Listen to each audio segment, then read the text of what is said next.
पहले तो भगवान ने ध्रुव के अंतर आत्मा में, हृदय में प्रवेश किया। ध्रुव भगवान को अपने मन में, अपने हृदय में दर्शन कर रहे हैं और प्रत्यक्ष रूप से भगवान बाहर खड़े हैं। बाहर आकर भगवान बोल रहे हैं कि अरे ध्रुव, मैं प्रसन्न हुआ तुम्हारी तपस्या से, मैं प्रसन्न हूं, बोलो, उठो, वरदान मांगो। पर ध्रुव जी तो समाधि की स्थिति में है और अंदर प्रभु का दर्शन भी पा रहे हैं। तो प्रभु ने मन में विचार किया कि जब तक इनके अंतरात्मा में जो बसा हुआ वासुदेव, उसको मैं आकर्षण नहीं करूंगा, तब तक यह भक्त प्रहलाद उठने वाला नहीं। भगवान ने उस आत्मा में जो प्रविष्ट हुआ अपना नारायण स्वरूप है, उसका तिरोधान किया। भक्त ध्रुव छटपटा कर उठ खड़ा हुआ और जैसे ही प्रभु को सामने देखा, स्तुति करना चाह रहा है, बोलना चाह रहा है, पर कुछ बोल नहीं पा रहा। भक्त ध्रुव के नेत्रों से केवल अश्रुपात हो रहे हैं। आज भक्त ध्रुव की तपस्या सिद्ध हो गई। प्रेम से बोलिए बागे बिहारी राम। भक्त ध्रुव को भगवान ने दर्शन क्यों दिया?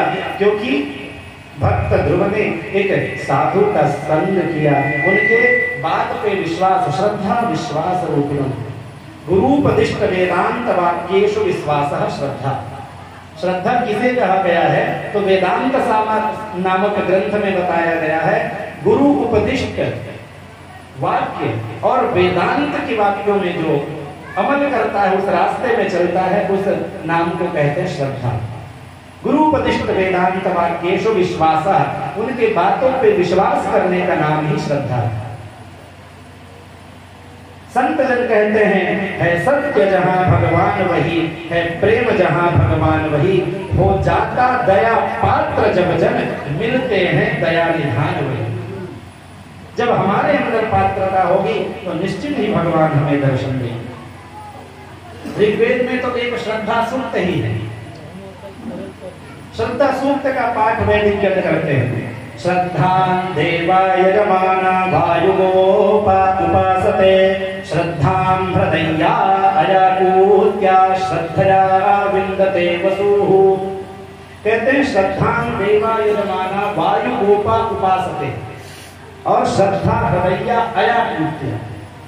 कहते हैं जो कोई व्यक्ति भी श्रद्धा को अपने हृदय में धारण करते हैं तो उनकी समस्त कामनाओं की पूर्ति हो जाती है, जो चाहे वो करने में समर्थ हो जाता है। आज भगवान ने बालक ध्रुव को दिव्य दर्शन दिया है। भक्त ध्रुव भगवान की स्तुति करना चाह रहा है, पर केवल अश्रुपात हो रहा है। छोटा सा बालक, कुछ पढ़ा लिखा नहीं, क्या स्तुति करता है? भगवान श्री नारायण समझ गए। स्पर्श बालम कृपया कपोले।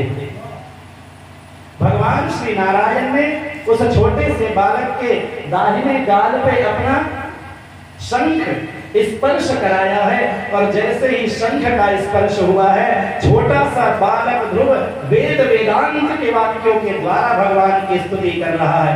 योऽन्तः प्रविश्य मम वाचमिमां प्रसुप्तां संजीवयत्यखिल शक्तिधरस्वधाम्ना, अन्यांश्च हस्तचरण श्रवण त्वगादि प्राणान् नमो भगवते पुरुषाय तुभ्यं। कहते हैं प्राणान् नमो भगवते पुरुषाय तुभ्यं। हे प्राण स्वरूप परम पुरुष भगवान, मैं आपको प्रणाम करता हूँ। यह अंतः प्रविश्य, जो भगवान मेरे हृदय में प्रवेश करके, योऽन्तः प्रविश्य मम वाचमिमां प्रसुप्तां, मेरी सोई हुई वाणी को जिन्होंने जगा दिया। रामचरितमानस में आराधना करते हुए कहते हैं ना, मूकं करोति वाचालं पंगुं लंघयते गिरिं, मूक होई वाचाल, तो वाचा अलंकरोति इति वाचाला। मैं हर बार ये बात निवेदन करता हूँ। वैसे तो वाचाल शब्द का साधारण शाब्दिक अर्थ करेंगे तो अधिक बोलने वाले, व्यर्थ की बातें करने वाले, पर प्रभु की जो बातें करता है वो व्यर्थ की बातें नहीं होती है, उसकी वाणी भी सुशोभित होती है, अलंकृत होती है। तो आपने मेरी सोई हुई वाणी को जगाया है प्रभु, और आप इस जीवात्मा के शरीर में कैसे हैं? तो प्राण के समान है। प्राणान् नमो भगवते पुरुषाय तुभ्यं। आपके शरीर में एक नेत्र न हो चल जाएगा, एक हाथ ना हो चल जाएगा, कान सुनाई नहीं देता तो भी चल जाएगा, लेकिन विचार करिए यदि शरीर से प्राण ही निकल गया तो फिर वह शरीर शरीर नहीं रहता। जिस शरीर से हमें प्रेम है वही शरीर को जला दिया जाता है, बहा दिया जाता है। तो प्राण नमो भगवते पुरुषाय तुभ्यम, मैं प्राण स्वरूप परमात्मा का आराधन कर रहा हूं। अब भगवान श्री नारायण ध्रुव को दर्शन दिए, वरदान मांगने को कहा, और यहाँ पे तो श्रीमद् भागवत के अनुसार तो भगवान स्वयं अपने से वरदान दे रहे हैं और कह रहे हैं कि अब आपके पिता राज्य का त्याग करके चले जाएंगे, आप सुख पूर्वक 36,000 वर्ष तक यह राज्य आप भोगोगे। और अंत में बड़े बड़े ऋषि मुनि, बड़े बड़े ज्ञानियों को जो स्थान प्राप्त नहीं है, वो स्थान आपके लिए मैंने नियुक्त किया है, जिसका नाम ध्रुवलोक है। मैं तुम्हारे लिए एक अलग से लोक स्थापना कर दूंगा जो सप्तर्षि मंडल से भी ऊपर व्याप्त है। ऐसा आशीर्वाद प्रदान करते हुए भगवान श्री नारायण वहां से अंतर्धान हुए।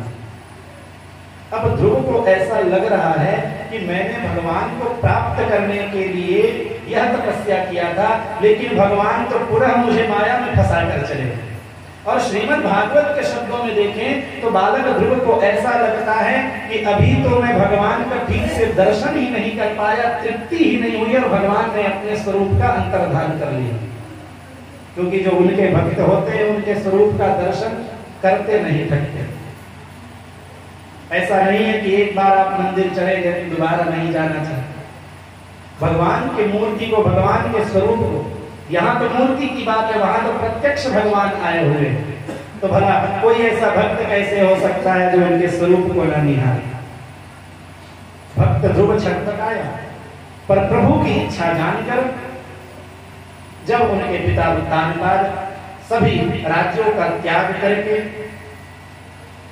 राज्य का त्याग किस भावना से कर रहे हैं कि मानो यह सब सारा राजपाट एक स्वप्न की तरह है। रात्रि गमिष्यति भविष्यति सुप्रभातम भास्वानुदेश्यति हसिष्यति पंकजश्री।